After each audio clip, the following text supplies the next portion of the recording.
আগামীকাল পবিত্র ঈদ উল আজহা। জাতীয় ঈদগাহ ময়দানে ঈদের প্রধান জামাত সকাল 7:30টায় অনুষ্ঠিত হবে। এতে রাষ্ট্রপতি ও প্রধানমন্ত্রী অংশ নেবেন বলে জানিয়েছেন স্থানীয় সরকার, পল্লী উন্নয়ন ও সমবায় প্রতিমন্ত্রী মীর শাহে আলম। তিনি আজ জাতীয় ঈদগাহ ময়দান পরিদর্শন শেষে সাংবাদিকদের ব্রিফিংয়ে এই কথা জানান। এ সময় ঢাকা দক্ষিণ সিটি কর্পোরেশনের প্রশাসক আব্দুস সালাম ও ঢাকা মেট্রোপলিটন পুলিশের কমিশনার মোসলেহ উদ্দিন আহমদ উপস্থিত ছিলেন।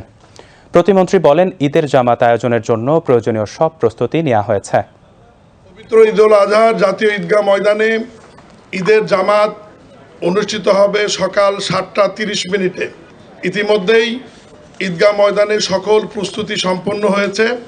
মহামান্য রাষ্ট্রপতি এবং গণপ্রজাতন্ত্রী বাংলাদেশ সরকারের মাননীয় প্রধানমন্ত্রী জনাব তারেক রহমান এই জাতীয় ঈদগাহ ময়দানে পবিত্র ঈদের নামাজে অংশগ্রহণ করবেন। এই ঈদগাহ ময়দানে পুরুষ এবং মহিলা সহ মোট 35,000 মুসল্লিদের বসার ব্যবস্থা করা হয়েছে এবং মহিলাদের আলাদা ওযু এবং বসার ব্যবস্থা সম্পূর্ণ আলাদা রয়েছে। আমি ঢাকা নগরবাসীকে অনুরোধ করব, জাতীয় ঈদগাহ ময়দানে যারা নামাজ আদায় করতে চান তাদের কমপক্ষে নিরাপত্তার স্বার্থে অনেক পূর্বেই ঈদগাহ ময়দানে প্রবেশ করতে হবে। ডিএসসিসির প্রশাসক বলেন, ঈদ উল আজহা উপলক্ষে রাজধানীতে পরিচ্ছন্ন ও সুশৃঙ্খল পরিবেশ বজায় রাখতে সমন্বিত পরিকল্পনা নিয়েছে ঢাকা দক্ষিণ সিটি কর্পোরেশন। বৃষ্টি হলেও জাতীয় ঈদগাহ ময়দানে মুসল্লিদের নামাজ আদায়ে কোনো সমস্যা হবে না বলে আশা প্রকাশ করেন তিনি। ঢাকা শহরে যে কোরবানি হবে সেই কোরবানিগুলো 3 দিন ব্যাপী হবে এবং 3 দিনে এই সমস্ত বর্জ্য পরিষ্কার করার জন্য আমরা আশা করি যে সম্পূর্ণভাবে আমরা প্রস্তুত আছি। আপনাদের মাধ্যমে ঢাকা নগরবাসীকে শুধু এইটুকুই বলবো, যত্রতত্র যাতে তারা কোরবানি না দেন, নির্ধারিত স্থানে যাতে তারা কোরবানি দেন। এবং আমরা নগরবাসীকে 1 লক্ষের উপরে আমরা চট ব্যাগ সাপ্লাই দিয়েছি। আমরা আশা করব সেই চট ব্যাগের মধ্যে তারা বর্জ্যগুলো ফেলবেন। কোনো অবস্থাতেই কোনো ড্রেনের মধ্যে যাতে তারা বর্জ্য না ফেলে, এই বিষয়টা আমরা খুবই বারবার জরুরিভাবে দৃষ্টি আকর্ষণ করেছি।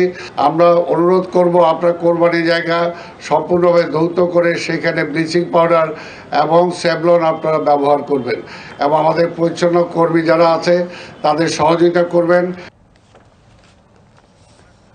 ডিএমপি কমিশনার বলেন, ঈদকে কেন্দ্র করে রাজধানী জুড়ে 4 থেকে 6 স্তরের নিরাপত্তা ব্যবস্থা নেওয়া হয়েছে।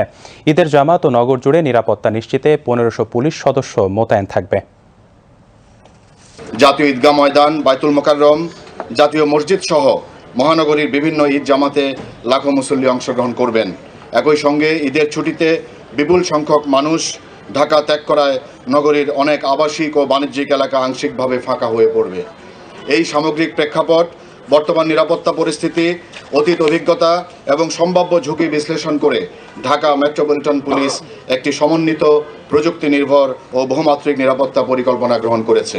মুসল্লিদের প্রবেশের জন্য জাতীয় ঈদগাহে মোট 5টি গেট রাখা হয়েছে, যার মধ্যে 4টি পুরুষ এবং 1টি নারী মুসল্লিদের জন্য নির্ধারিত। জাতীয় ঈদগাহ ময়দানকে কেন্দ্র করে 4 থেকে 6 স্তরে নিরাপত্তা বলয় গঠন করা হয়েছে।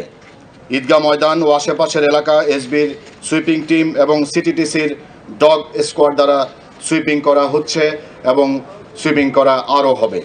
পুরো ঈদগাহ এলাকা ও আশেপাশের গুরুত্বপূর্ণ স্থান সিসিটিভি ক্যামেরার আওতায় আনা হয়েছে এবং ডিএমপির অস্থায়ী কন্ট্রোল রুম থেকে সার্বক্ষণিক মনিটরিং করা হবে। ঈদগাহের সকল প্রবেশপথে আর্চওয়ে, হ্যান্ড মেটাল ডিটেক্টর ও ম্যানুয়াল তল্লাশি ব্যবস্থা থাকবে। ঈদগাহ ময়দানের চারপাশে পিকেটিং এবং লাইনিং ব্যবস্থা থাকবে।